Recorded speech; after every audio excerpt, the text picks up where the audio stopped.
오늘 또 하나님께서 우리와 함께 하십니다. 아멘. 어떤 미국 청년이 담임 목사님에게 찾아와서 이렇게 얘기합니다. 목사님, 제가 결혼을 잘못한 것 같습니다. 참 하나님의 뜻에 맞게 결혼하지 않았기 때문에 제가 이렇게 너무 어려운 것 같습니다.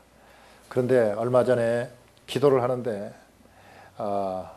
옛날에 정말 사랑하는 첫사랑의 그 여인을 만났습니다.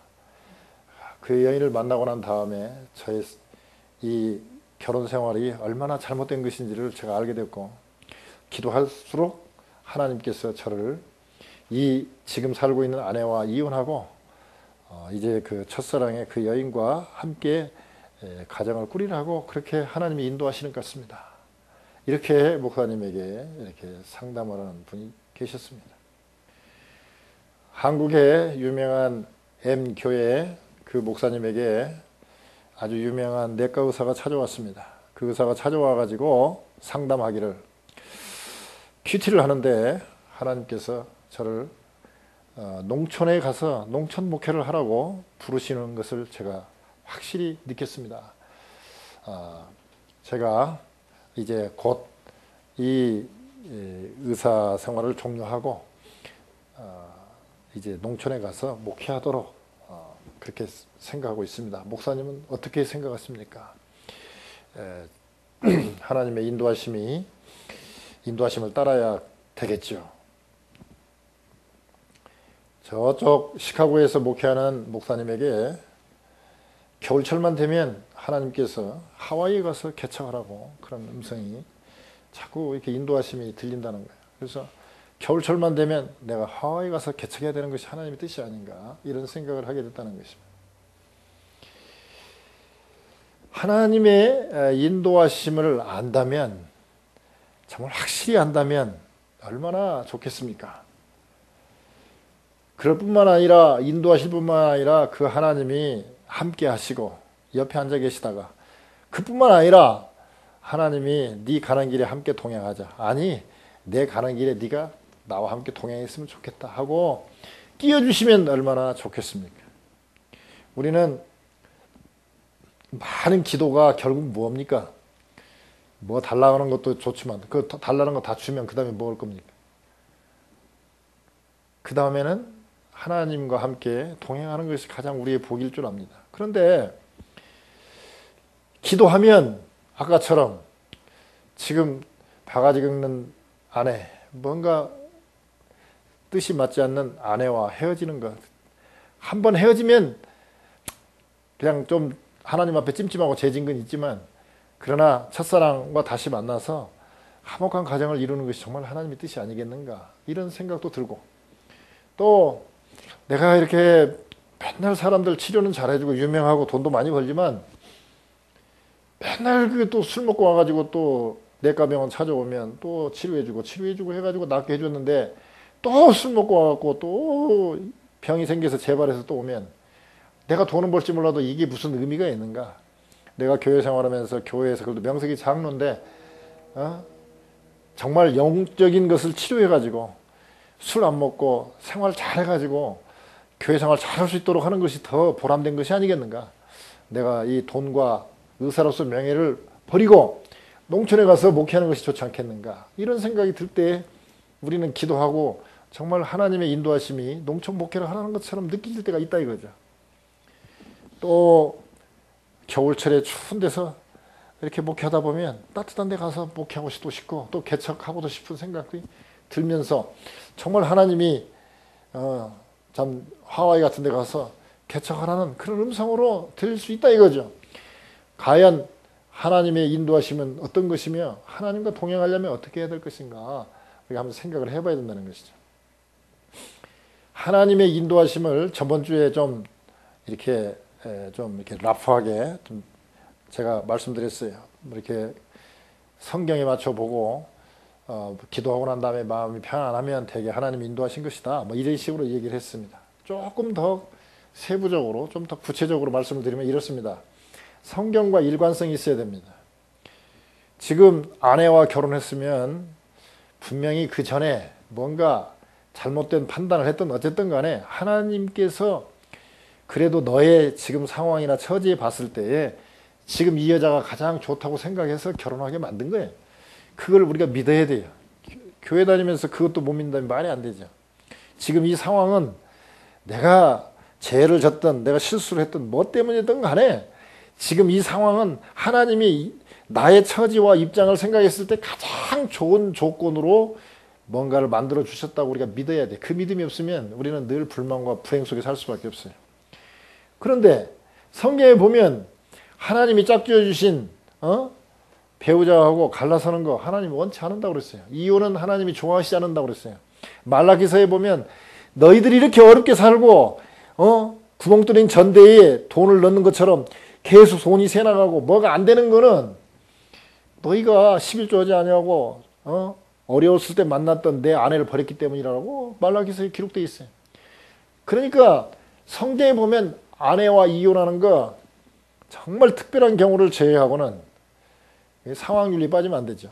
하여튼 지금 그 원칙적인 하나님의 말씀은 아내와 이혼하는 거 그거 하나님 뜻 아닙니다. 성경에서는 분명히 일관되게 얘기하고 있어요. 그러면 이런 것은 첫사랑의 여인과 결혼해야 됩니까? 안 해야 됩니까? 이거 물어볼 것도 없어요. 성경에 그건 아니에요. 동성결혼 아니에요. 죄라고 그랬어요. 돌로 쳐 죽이라고 그랬어요. 그런데 뭐 태어날 때 뭐 양성으로 태어났고 뭐 중성으로 태어났고 뭐 저쪽으로서 막 그거는 예 상황이라든지 특별한 상황이에요. 그러나 성경에서는 동성끼리의 사랑은 돌로 쳐 죽이라고 그랬어요. 그러면 그냥 그런 거는 기도할 것도 없어요. 그냥 바로 그건 그냥 딱 잘라야 돼. 하나님 뜻이 아니라는 것을. 의사가 찾아와 가지고 농촌 목회를 하는 거 이런 것은 하나님이 우리에게 은사를 주셨어요. 어떤 사람은 컴퓨터를 잘하게 행정의 달인도 있고요. 그래요. 근데 컴퓨터 잘하는 사람한테 그거 뭐 앞에 나가서 가르치는 은사도 없는데 주일학교 선생을 하고 자꾸 그렇게 한다든지 나는 하나님 부르신 것 같다 해서 간다. 그건 말도 안 돼. 그 M교회 목사님께서 그 의사한테 그렇게 말씀을 했대요. 아니 당신은 가만히 있어도 사람들이 찾아오면 전도기가 얼마나 좋냐고. 이런 병에는 약은 먹으면 증상은 좋아지겠지만 근본적으로 하나님을 만나야 됩니다 하고 제가 의사지만 제가 섬기는 하나님께 기도 좀 하면 안 되겠습니까? 기도하면 하루에도 한 10명 정도는 전도할 수 있는 그렇게 좋은 기회가 있는데 또 돈도 한 달에 돈 100만 원씩 얼마든지 헌금할 수도 있는데 농촌 가갖고 요새 농촌 가면 얼마 받는지 아세요? 농촌 목회자 평균 지금 받는 돈이 15만 원이 15만 원. 지금 한국 교회 큰 교회 많고 뭐 몇 억짜리 차 타고 다니는 목사님도 계시지만 평균이 지금 얼마냐면 85만 원이 85만 원.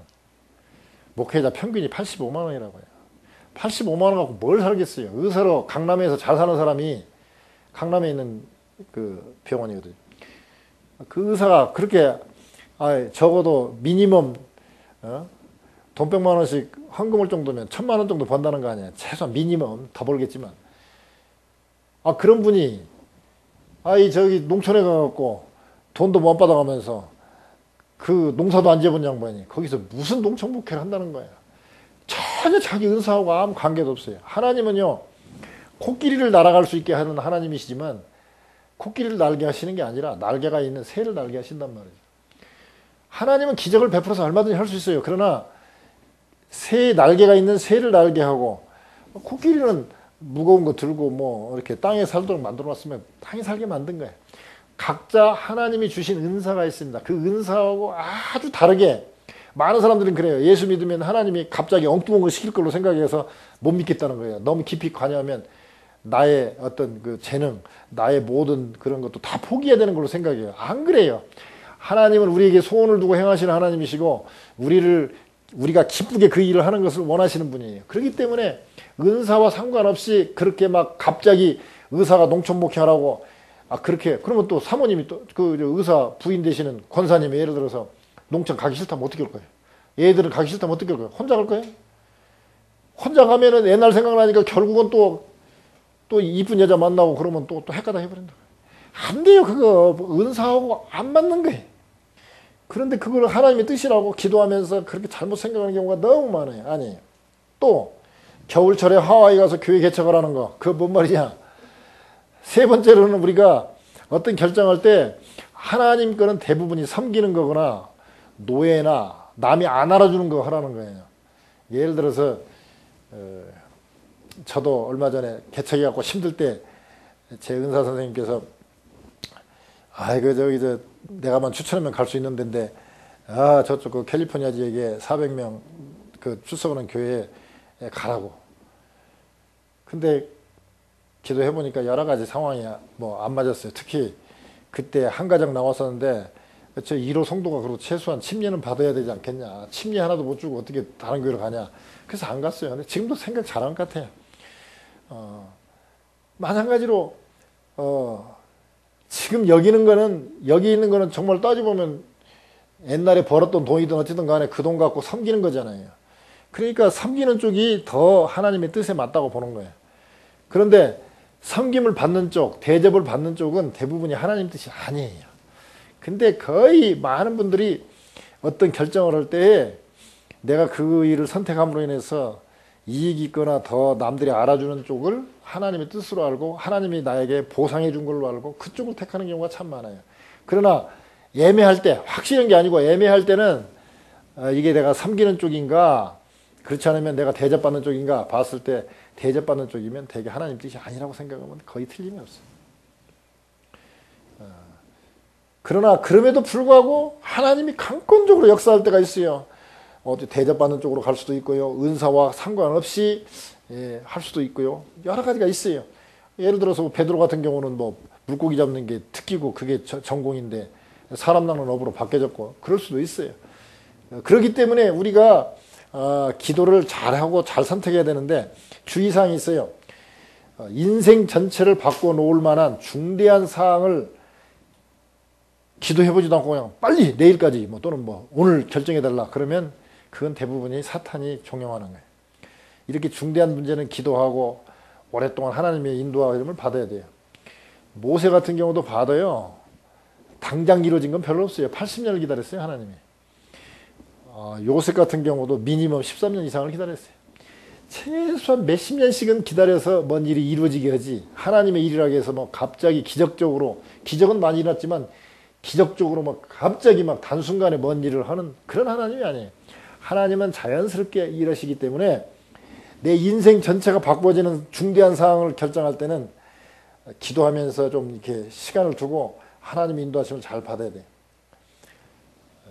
그 다음에 큰 빚을 져야 된다든지 남에게 돈을 꾸어서 그렇지 않으면 은행에서 많은 돈을 융자받아 가지고 뭔 일을 한다든지 또는 다른 사람이 이런 일로 인해서 좀 곤란하거나 또는 내가 다른 사람을 막 설득하고 그 사람에게 뭔가 설명을 해가지고 해야 되는 일 같으면 좀 더 기도를 좀 더 깊이 해봐야 돼요. 또 좋기는 좋은 것 같은데 가족 관계가 깨진다거나 친구들과의 관계가 많이 이렇게 뒤틀린다거나 흔들릴 만한 일이다. 그러면 깊이 기도해봐야 돼요. 당장 결정하고 싶은 그런 생각에서 빨리 벗어나야 돼요. 그 다음에 옳은 것 같긴 한데 이거 우리 목사님한테 물었을 때 우리 목사님이 그게 좀 약간 아닌 것 같은데요 라고 이 얘기를 할 만한 상황이다. 그러면 기도 더 해봐야 돼요. 대개 부모님이나 어떤 자기의 지도자, 보스 이런 사람들한테 이 얘기했을 때에 아닌 것 같다라고 이 얘기하는 것들은 대부분이 안 좋아요.